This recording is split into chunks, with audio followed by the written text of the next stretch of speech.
Mohon subscribe channel ini dulu, supaya gak ketinggalan berita terbaru Timnas Indonesia. Makin jelas tampak benderang, semua lapisan rakyat jelas kaget melihat ini.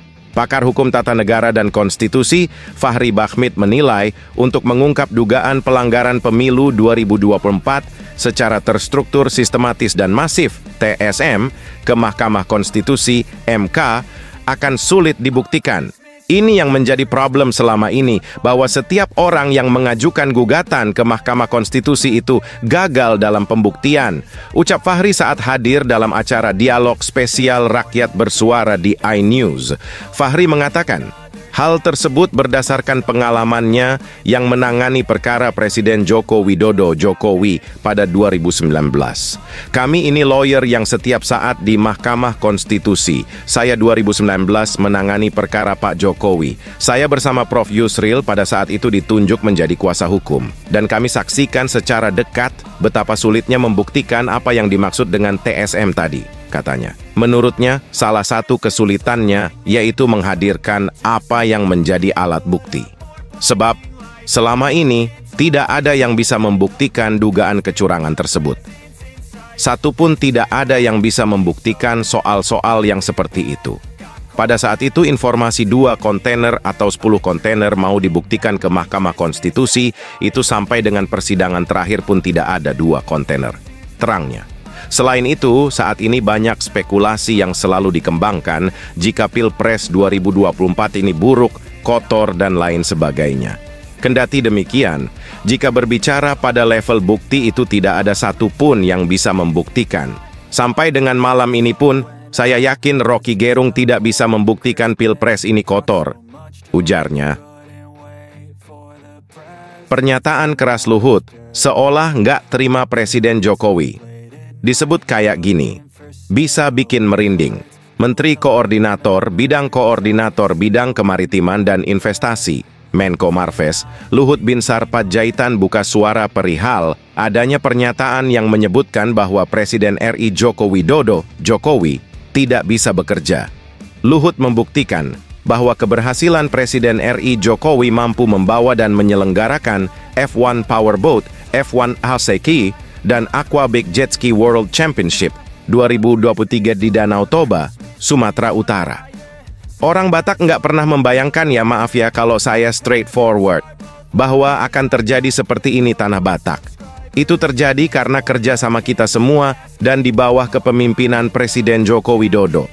Jadi kalau ada orang YG bilang Pak Jokowi nggak bisa kerja, lihat nih dengan kepalanya nih, ujar Luhut. Luhut menyebutkan, saat ini Indonesia akan kembali menjadi tuan rumah F1 Powerboat pada tanggal 1-3 Maret 2024 di lokasi yang sama seperti tahun lalu. Pada konferensi pers tersebut, Luhut didampingi oleh Menteri Pariwisata dan Ekonomi Kreatif Menparekraf, Sandiaga Uno, Menteri Pemuda dan Olahraga, Dito Aryo Tejo, Wakil Menteri BUMN, Kartika Wirjoatmodjo, dan Direktur Utama Injourney Doni Oskaria.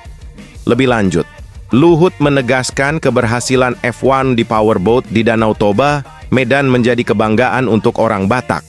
Bahkan, dia mengatakan, PEL Sekretaris Kemenko Marves Odo RM Manuhutu menyebutkan laporan New York Times yang memasukkan Toba sebagai rekomendasi wisata dunia. Tadi Pak Odo jelaskan ke saya, New York Times jelaskan kalau Bali hiruk pikuk, kalau Toba ketenangan, kesunyian, keheningan, bebernya. Jadi, saya kira ada 2 sekarang. Destinasi wisata dunia di Indonesia. Kalau 5 tahun ini bisa kita pelihara atau ini bagus, ada turis destinasi baru selain Bali, airport sudah bagus, kemudian orang Bataknya juga diajarkan, tambah Luhut. Pengakuan jujur dan keras Habib Rizik soal isu kecurangan pemilu, sampai ngomong kayak begini.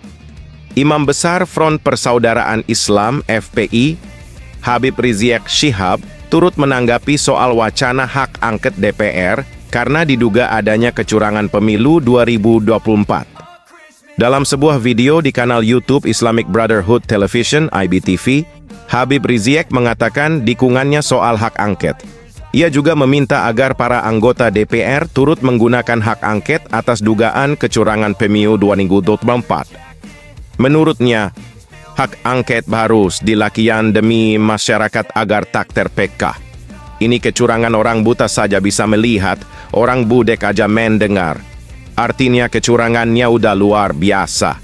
Dan ini harus diselesaikan, ujar Rizik dalam video tersebut, dikutip Jumat, Antri 2024. Kita pengen negara kita tetap bersatu, tetap damai, negara kita tetap tenang. Karena selesaikan kecurangan ini. Bukan damai dengan kecurangan. Enak aja lu yang kurang, kita disuruh damai, sambungnya.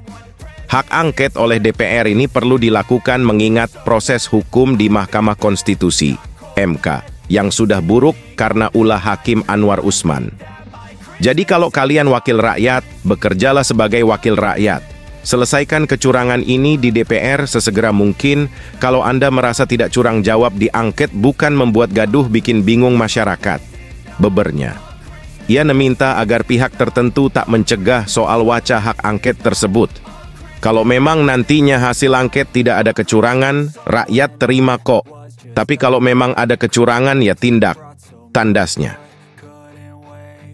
Calon Wakil Presiden Cawapres Nomor urut 3, Mahfud MD mengibaratkan bahwa usulan hak angket tidak digemboskan, justru pompanya semakin keras. Mahfud membantah soal hak angket yang diduga mandek. Ia menjelaskan, hak angket DPR terkait dugaan kecurangan Pilpres 2024 akan terus berjalan. Mahfud menegaskan upaya tersebut terus berjalan dan menunggu persidangan di DPR RI. Bahkan, ia mengaku turut serta memberikan saran dalam upaya hak angket tersebut.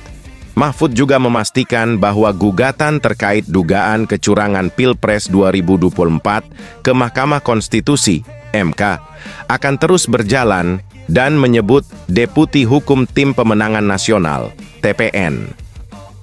Ganjar Mahfud telah mengantongi bukti-bukti yang kuat terkait dugaan kecurangan tersebut.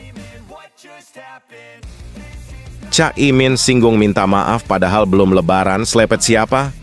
Muhaimin Iskandar alias Cak Imin kembali menjadi sorotan lantaran mendadak menyinggung perihal minta maaf. Padahal belum perayaan lebaran. Menurut Cak Imin, pernyataan minta maaf itu dituliskan seseorang di media sosial. Sepertinya Cawapres nomor urut 01 ini sedang bercanda dengan cara sarkas. Di sosmed ada yang nulis, belum lebaran sudah minta maaf, apa itu? Tulisnya di akun X @cakiminau, Kamis, 29/2/2024. Cuitan Cak Imin, entah ditujukan kemana dan kepada siapa. Namun yang jelas, pernyataan Cawapres pendamping Anies ini membuat warganet menebak-nebak. Ada juga yang memberikan komentar lucu. Itu Cak 78 anggota EKPK HRI YG terlibat pungli ujung duanya cuman minta maaf doang, kata netizen. Selepet Cak, sebut warganet. Cak Imin bobo siang kelamaan jadi bangun-bangun bergosip, sahut yang lain. Diketahui, berdasarkan real count KPU di laman pemilu 2024 kpu.go.id, Jumat 13/2024, pukul 08.25. YB, pasangan Capres Anies Muhaimin mendapatkan suara sementara 24,49%. Pasangan Capres nomor urut 02, Prabowo Gibran paling unggul dengan perolehan sementara 58,3 suara.